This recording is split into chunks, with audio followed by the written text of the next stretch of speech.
నమస్తే, welcome to దృశ్యం. నేను నేత్ర. స్వర్ణం కలికి నిలయం అని భాగవత ప్రవచనం. అంటే బంగారం పాపాల పుట్ట అన్నమాట. సోదరులైన రావణుడు కుబేరుడు మధ్య సంభవించిన యుద్ధం ఊహించని గోల్డ్ కథను మన ముందుకు తీసుకొచ్చేలా చేసింది. ఇంకా అనేక ఆసక్తికర చరిత్రతో ముడిపడిన ఛత్తీస్గఢ్లోని బంగారు కొండే ఇవాల్టి దృశ్యం.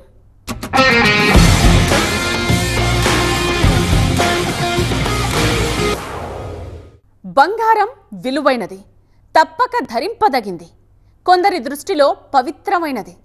తరతరాలుగా ఛత్తీస్గఢ్ ఆదివాసీలు బంగారం వెలికి తీయడాన్నే వృత్తిగా మలుచుకున్నారు. ఎన్నో ఏళ్లుగా కొండ ప్రాంతం నుండి పారుతోన్న నదిలో మట్టిని జల్లెడపడుతూ బంగారు రేణువులను వెలికి తీస్తున్నారు. ఆశ్చర్యంగా అనిపిస్తోంది కదా. మరి ఆ కొండ నిజంగా బంగారు గనేనా? చూద్దాం.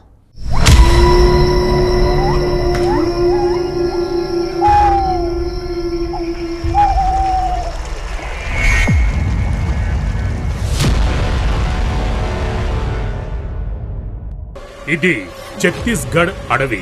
ఇనుప ఖనిజాలతో నిండిన భూమి. ఖనిజాలకు నిలయమైన ఈ అడవిలో బంగారాన్ని వెతకాల్సి ఉంటుంది. सोना कहाँ से आता है फिर? वहीं से गुफा से आता होगा। गुफा से? हाँ, गुफा से आता होगा। అంటే అది బంగారు గని కాదు, ఒక పౌరాణిక వాదనకు సంబంధించింది.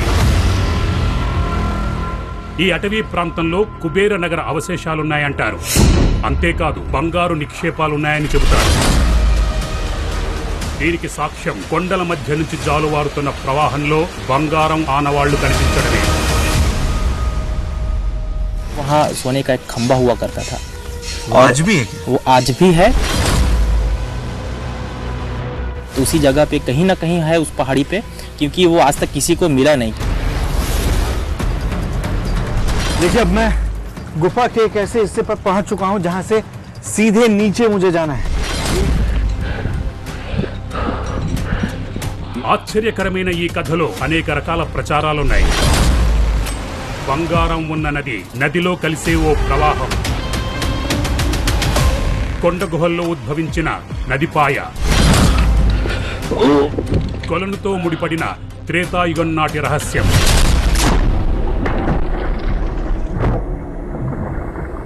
अभी कुछ दिखा अंदर खंबा होने की बात बोलते हैं?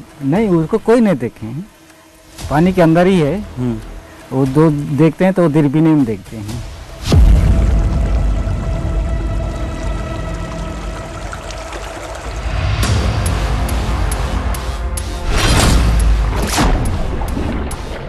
రహస్యాన్ని ఛేదించేందుకు సరస్సులోకి దూకాం. బంగారం నిజాన్ని తెలుసుకునే అవకాశం ఉండేది.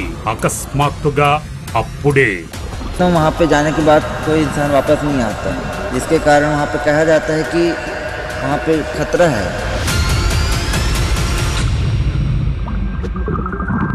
కథ చాలా క్లిష్టమైంది, పెద్దది. మేము ఛత్తీస్గఢ్లోని కాంకేర్ దగ్గరలో ఉన్న భానుప్రతాప్పూర్లో ఉన్నాం. దండకారణ్యంలో ఓ గ్రామం కోసం వెతుకుతున్నాం. ఆ గ్రామస్తులే నదిలో నుంచి బంగారాన్ని వెలికితీసే పని చేస్తుంటారు. వారి పూర్వీకుల నుంచి ఇదే పని చేసేవారు. కాసేపటికి మేము ఆ గ్రామానికి చేరుకున్నాం. వీరిని సోంఝురియా గ్రామస్తులని పిలుస్తుంటారు. సమీపంలో ప్రవహించే ఖండి నది నుంచి ఇక్కడి వాళ్లు బంగారాన్ని వెలికితీస్తుంటారు. నమ్మలేకపోయాం. మేం కూడా చూడాలనుకున్నాం. ఇది గ్రామానికి సంబంధించి గౌరవం, ప్రతిష్ట లాంటి విషయం. కొంతమంది తమ పరికరాలను తీసుకుని నది వైపు పయనమయ్యారు. ఖండి నది ఒడ్డుకు చేరుకున్నాం. గ్రామస్తులు తమ పనుల్లో నిమగ్నమయ్యారు.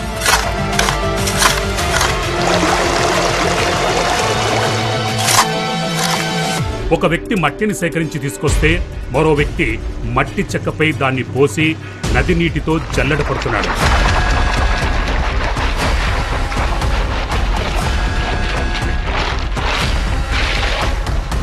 నదిలో బంగారు రేణువులు ఉంటాయన్నారు. నీటితో శుభ్రం చేశాక ఆ రేణువులు చివర్లలో తేలుతాయన్నారు.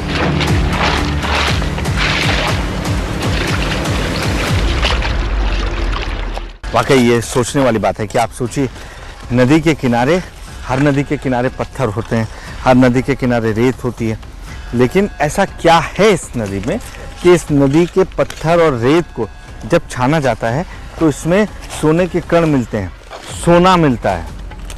ये अब तक तो दावा है, मैं एक बार देखना चाहता हूँ कि क्या ये मेरी आंखों के सामने देखने में मिल रहा है, देखने को मिलता है या नहीं। బంగారం ఎక్కడి నుంచి వస్తుంది, ఎలా వస్తుంది అని అడగలేదు, నిశ్శబ్దంగా చూస్తుండిపోయాం.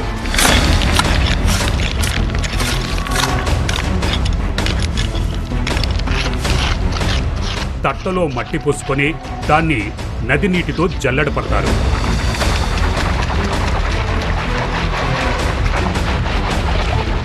మట్టంతా పోయేంత వరకు జాగ్రత్తగా గమనిస్తారు. బంగారు రేణువులు ఉన్నాయా అని చూస్తారు. కానీ ఎలాంటి ఫలితం కనిపించలేదు. ఇలా చాలాసేపు సమయం గడిచిపోయింది.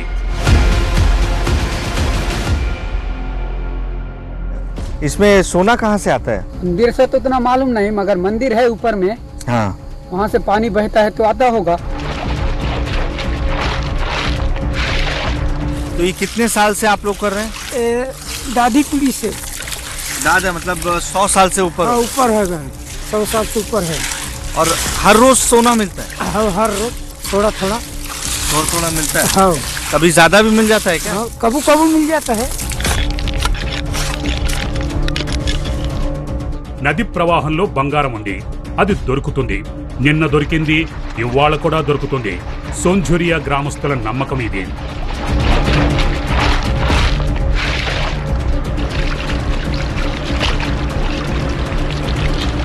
దాని ప్రభావం తొందరగానే కనిపించింది. ఇసుక రేణువుల పరిణామంలో కొన్ని బంగారపు రేణువులు ఉన్నాయి, మెరిసిపోతున్నాయి. ఇదే బంగారం అని చెప్పారు గ్రామస్తులు.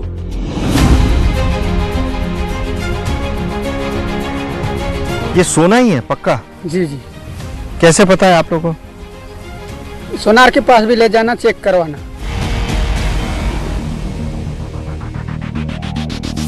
మేము అక్కడే నిలబడి ఆలోచిస్తూ ఉండిపోయాం. గ్రామస్తులు మళ్లీ తమ పనుల్లో నిమగ్నమయ్యారు. వారు నది నుంచి మరింత బంగారాన్ని వెలికి తీయాల్సి ఉంది. తట్టలో మెరుస్తుంది బంగారమైతే అది ఎక్కడి నుంచి వస్తుందో ఇప్పుడు మనం తెలుసుకోవాలి. ये सोना कहाँ से आता है फिर? वहीं से गुफा से आता होगा। गुफा से? हाँ, गुफा से आता होगा।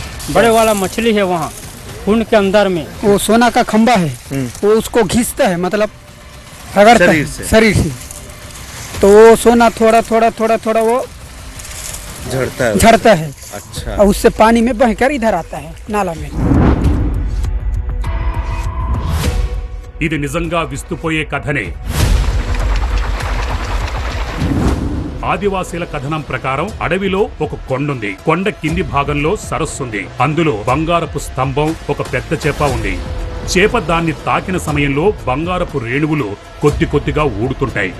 అవి నీటి ప్రవాహంతో నదిలో కలుస్తుంటాయి.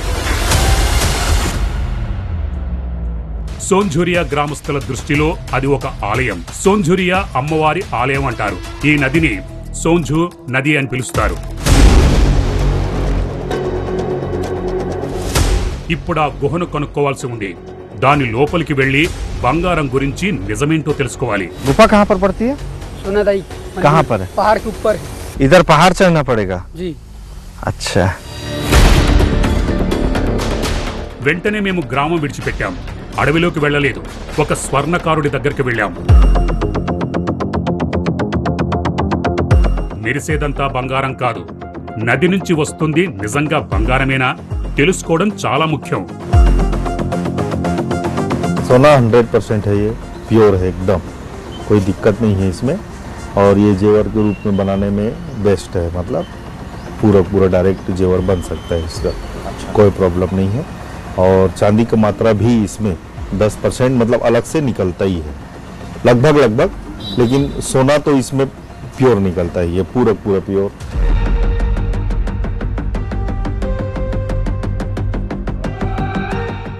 మరో మార్గం లేదు. తీసుకున్న బంగారం రేణువులను గ్రామస్తులకు తిరిగిచ్చి మేము దండకారణ్యంలోకి బయలుదేరాం. సమాజంలో సంపదకున్న విలువ సత్యానికి లేదు.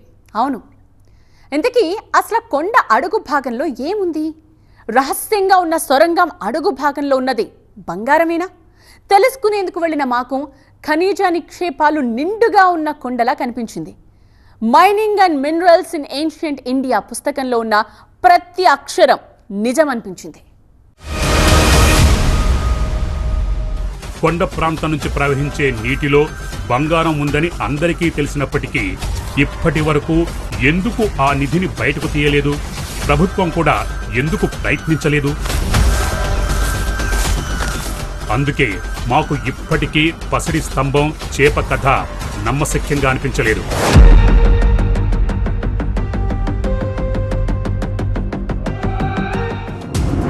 ప్రచారంలో మరో కథనం కూడా ఉంది. అదే కొండపై బంగారపు చెట్టు ఉండేదని అంటారు. దాన్ని పూర్వం ఇక్కడి రాజు చూశాడని చెబుతారు. రాజు ఆ చెట్టును వేళ్ల నుంచి తొలగించేందుకు చాలా ప్రయత్నం చేశాడు. కానీ ఆ చెట్టు వేళ్లు చాలా లోపలికి ఉన్నాయి. ఆ ప్రయత్నంలో అనేక ఫీట్ల లోతు తవ్వారు. అయినా దాని వేళ్ల మొదళ్లు కనిపించలేదు. राजा अपने जो मंत्रियों को बोले कि यहाँ पर यह खुदाई किया जाए, ये कहाँ तक गया है, ये झाड़ का कहाँ कैसे उसका उत्पन्न हुआ है, ऐसे करके तो फिर उसका खुदाई किए।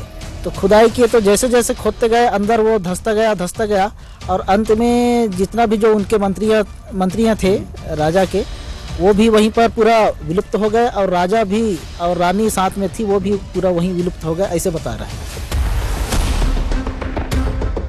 సరస్సు లోపల బంగారపు స్తంభం ఉందా, చెట్టుందా అన్నది సమస్య కాదు. అక్కడి నుంచి బయటకొస్తున్న బంగారపు రేణువుల గురించి, ఈ అడవిలో గమ్యస్థానం చేరుకోవడం ఎలా? वो जो राजा थे, यहाँ के जो राजा थे, वहाँ ऊपर में शायद एक किला का आकृति दिए हुए हैं, अभी भी वो है वहीं पे मौजूद है और वो आपको देखने भी मिल जाएगा। ऊपर जैसे जाते हैं तो वो एक निगरानी रखने के लिए जैसे मजदूर लगाते हैं, तो ऊपर से कोई भी किसी भी चीज़ को अपन साफ देख सकते हैं। और उस समय तो न दूरबीन का ज़माना था, न कुछ भी नहीं, तो उस हिसाब से उन्होंने एक किला बनाया था, जहाँ पे वो किला आज भी मौजूद है, वहीं से निगरानी रखते थे।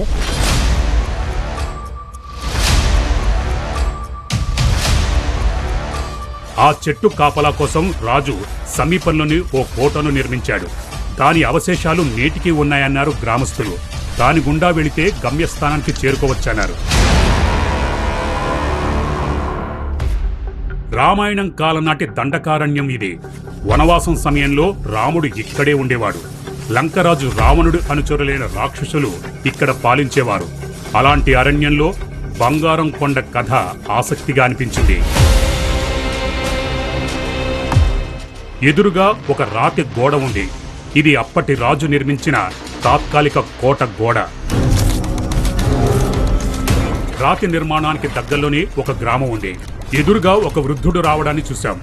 ఈ ప్రాంతంలో ఇదే చివరి గ్రామం అని చెప్పాడు. గ్రామంలో ఆ కొండ తాలూకు మరిన్ని విషయాలను తెలుసుకున్నాం. ఇక్కడి వాళ్ళు లంకరాజుతో ముడిపడిన కథను వినిపించారు. ఇది లంక రావణుడి కథ కాదు, కుబేరుడి కాలం నాటి కథ. దాన్ని పొందడానికి రావణుడు కుబేరుడి లంకపై దాడి చేశాడు. అప్పుడు కుబేరుడు రావణుడికి భయపడి ఒక గుహలో దాక్కున్నాడు. ఆ గుహ మరేదో కాదు, కుబేరుడు చాలా కాలం తన నిధిని దాచిపెట్టిన కొండ ప్రాంతం ఇదే అని చెప్పారు గ్రామస్తులు. कुबेर था वो यहाँ छिपने आया। अच्छा, छिप गया। हाँ, कुछ दिन छिपा। हाँ, उसके बाद गया। हाँ, गया तो सोना को यहीं छोड़ दिया अच्छा, जो अपने साथ सोना लाए थे। था, सोना लाए थे। अच्छा, वो सोना लेके आया था, उसको छोड़ दिए हाँ, और चले गए अपना ये वापस। ओके, तो वो सोना आज भी है? आज भी है। ఈ గ్రామస్తుల వాదన ప్రకారం కుబేరుడి నిధి సరస్సు లోపల ఉందన్నారు. ఆ మార్గం చాలా లోతులో ఉంటుందన్నారు. నేటికి ఆ మార్గం చూడొచ్చన్నారు. ఆ గుహ మార్గంలోకి వెళుతున్నప్పుడు గుర్తు కోసం కొండపై ఒక బంగారపు చెట్టును నాటాడన్నారు. मतलब हमारे ऐसे स्थानीय लोग में ना बहुत उस जगह को लेकर के मतलब एक डर सा है, क्योंकि वहाँ कई लोग वहाँ डूब करके मर चुके हैं। किसी का तो आता पता नहीं है कि वो कहाँ गए, उनका लाश तक नहीं मिला आज तक। నిధి కోసం వెళితే చాలా ప్రమాదాలు జరిగాయన్నారు. అందుకే అక్కడికి వెళ్లాలని ఎవ్వరూ అనుకోరన్నారు. కొంచెం ముందుకు వెళ్ళగానే ఖండి నది కనిపించింది. ఆ నది ఒడ్డునే ఆ పౌరాణిక కొండ ఉంది. ఈ కొండ లోపలే ఆ గుహ సరస్సు ఉందంటారు. ఇది త్రేతాయుగానికి చెందిందని నమ్ముతారు.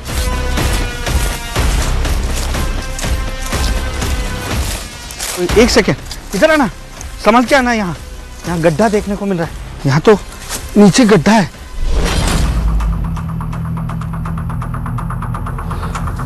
చిన్న లోయ కనిపించింది, కానీ చాలా చిన్నగా ఉంది. ఇక్కడి నుంచి లోపలికి వెళ్ళడం అసాధ్యం. మరోవైపు వెళ్లి చూడాలి. ఇక ఇరుకైన దారి కనిపించింది. ఎలాగైనా ఇందులో నుంచి లోపలికి వెళ్ళాలి.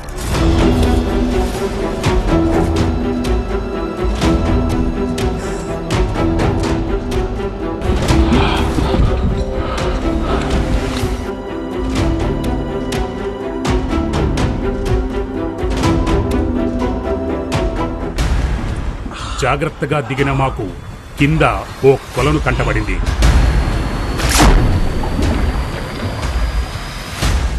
ఇందులోకి వెళ్లి ఆ బంగారం గురించి వెతకాల్సి ఉంటుంది.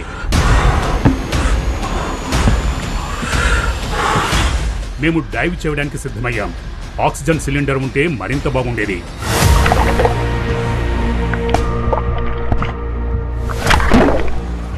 మొదటిసారిగా మేమే ఈ సరస్సులోకి దిగాము. లోపల చాలా చీకటిగా ఉంది. ఏం కనిపించడం లేదు.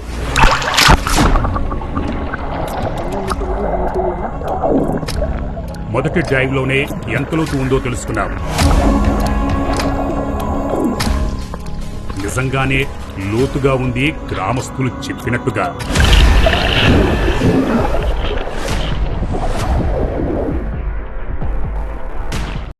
మేము పైకొచ్చి ఒకసారి గట్టిగా శ్వాస తీసుకున్నాక మళ్లీ డైవ్ చేశాము. ఈసారి అడుగు భాగం వరకు చేరుకున్నాం.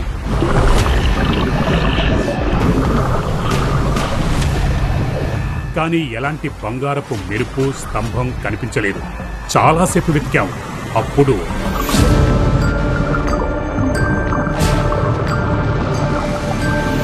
రెండు రాళ్ల మధ్య లోపలికి వెళ్లే ఓ మార్గం కనిపించింది.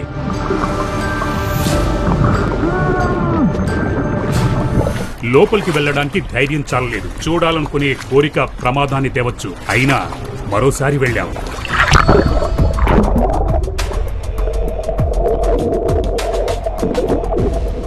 నిజంగానే ఒక రహస్య సొరంగం ఉంది.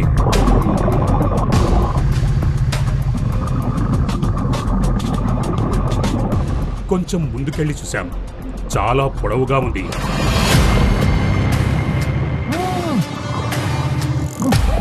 ఇందులోకి వెళ్లడం అసాధ్యం.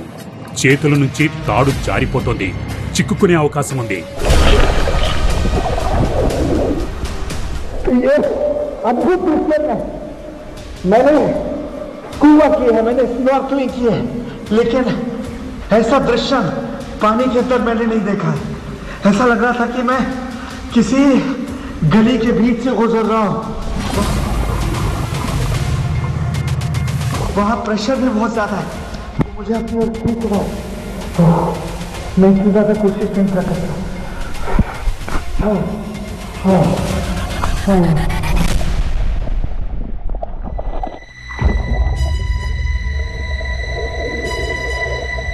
గడ్డకట్టే నీటిలో ఎక్కువసేపు ఉండడం అంటే ప్రాణాలను వదులుకోవడమే. కానీ లోపల కనిపించిన సొరంగం ఆశ్చర్యంగా అనిపించింది. సరస్సు లోపల ఒక సొరంగ మార్గంలా ఉంది. కానీ అది నిధేనా లేదంటే అతీంద్రియ ప్రపంచమా అన్నది తెలుసుకోవడం కష్టం.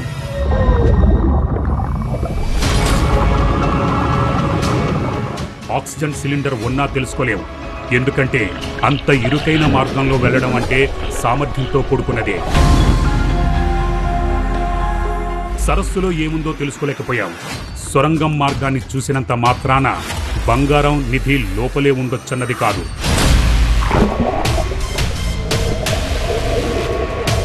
ఆ సరస్సు కింది భాగంలో భూమి పొరల్లో ఏమైనా ఖనిజ పదార్థాలు ఉండొచ్చు. కాంకేర్ నుంచి 600 కిలోమీటర్ల దూరంలో జష్పూర్లో బంగారపు గని పనులు జరుగుతున్నాయి. కాంకేర్ భానుప్రతాపపూర్ భూమిలో బంగారం ఉందని పూర్తిగా తిరస్కరించలేం. ఎందుకంటే దానికోసం సర్వే పనులు జరుగుతున్నాయి. ఇప్పటికైతే ఖచ్చితమైన సమాచారం లేదు.